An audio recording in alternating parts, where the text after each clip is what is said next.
Hammasi qanday boshlangandi? Esimda qishlog'imizdagi o'sha chang ko'chalar, tandirdan yangi uzilgan non hidi va bolalarimning kulgusi. Erim Anvar aka juda mehnatkash inson edilar. Biz baxtli edik, garchi boy bo'lmasak ham. Lekin taqdirning o'yini qiziq ekan. Anvar aka to'satdan belidan jarohat olib, yotoqqa mixlanib qolishi bizning kichkina dunyomizni ostin-ustun qilib yubordi. Dorilar, operatsiyalar, qarzlar. Qarzlar bo'ynimizdan boqib kelardi.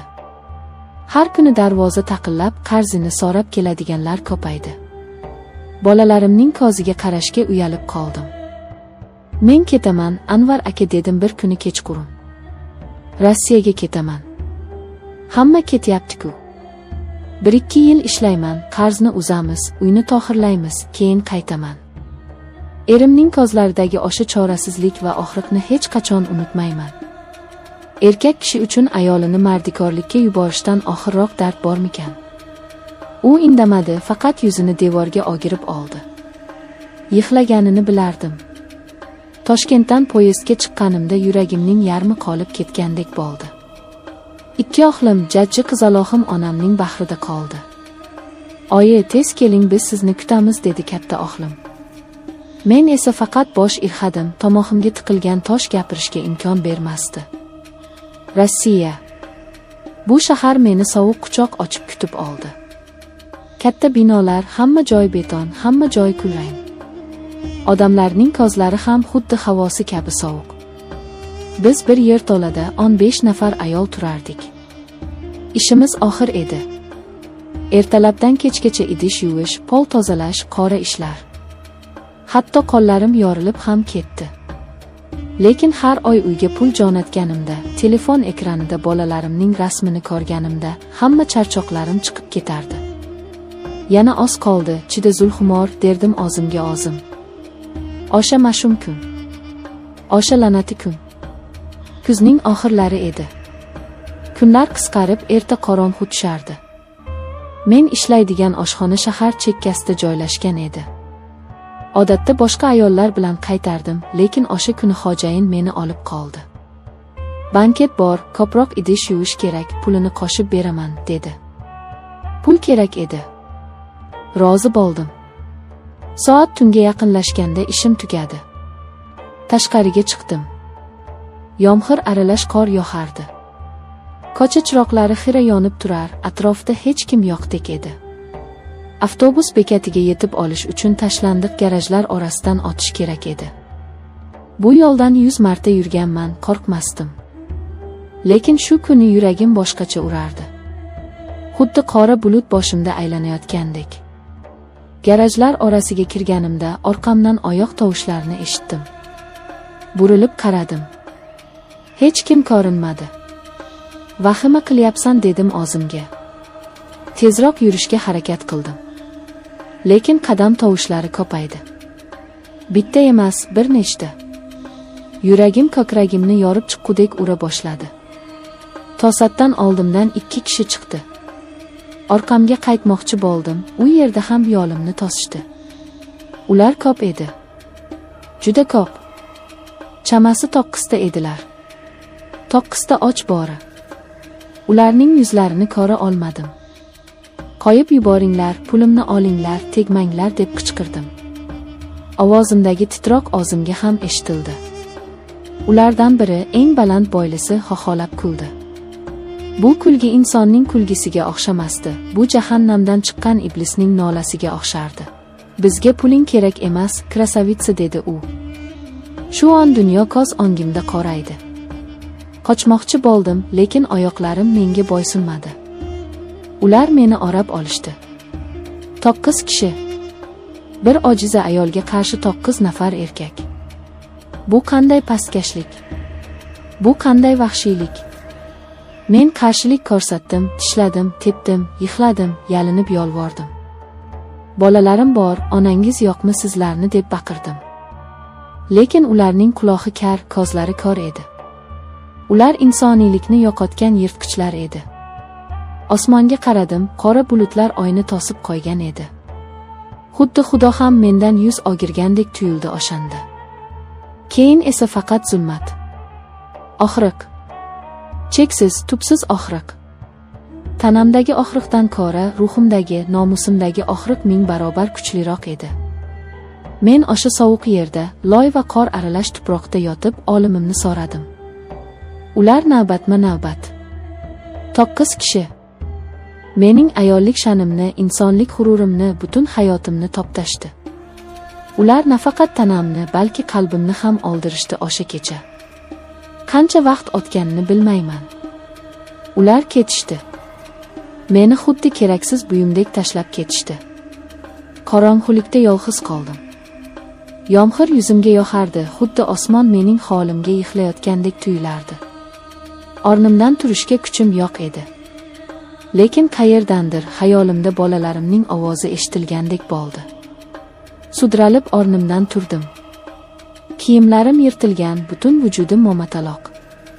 Men endi avvalgi Zulxumor emasdim. Men ifloslangan, bulg'angan, singan edim. Qayerga boraman? Politsiyagami? Kimga nima deyman? Meni 9 kishi xorladi deymanmi? O'zbekchiligimizda bu olimdan ham oxir-ku. El-yurt oldida qanday bosh ko'tarib yuraman?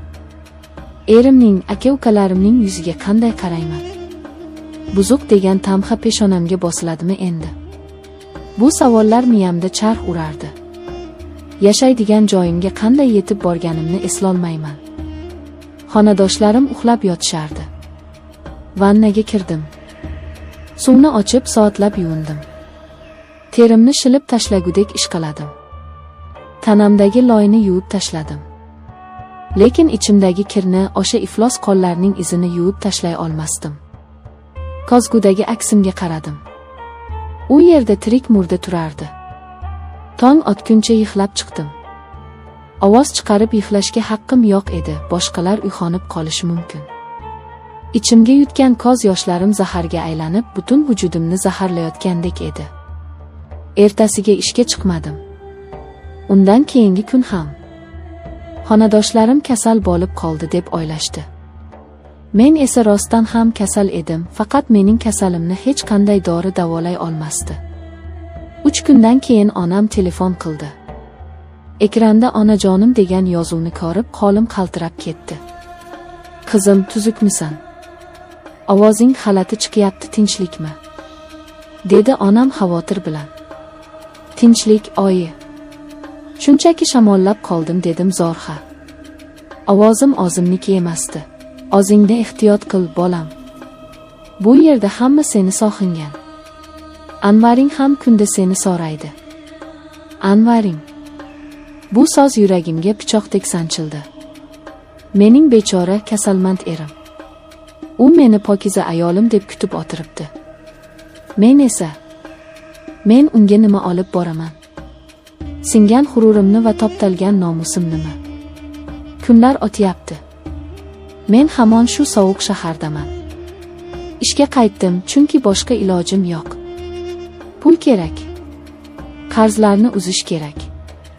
Lekin endi men odamlardan qo'rqadigan bo'lib qoldim. Ko'chada erkak kishi ko'rsam etim junjikib ketadi. Qorong'u tushishi bilan vahima bosadi. Har kecha tushimda o'sha tunni ko'raman. O'sha badbashara yuzlar, o'sha jirkanch kulgular, o'sha azob. Ba'zan o'ylayman, balki o'sha yerda olib qolganim yaxshimidi. Shunda hamma baxtsiz hodisa deb o'ylardi, nomusim ham toza ketardi. Endi esa men tirikman, lekin ich-ichimdan olib bo'lganman. Bu sirni hech kimga aytolmayman. Qishlog'imga qaytishni o'ylasam qo'rquvdan titrayman.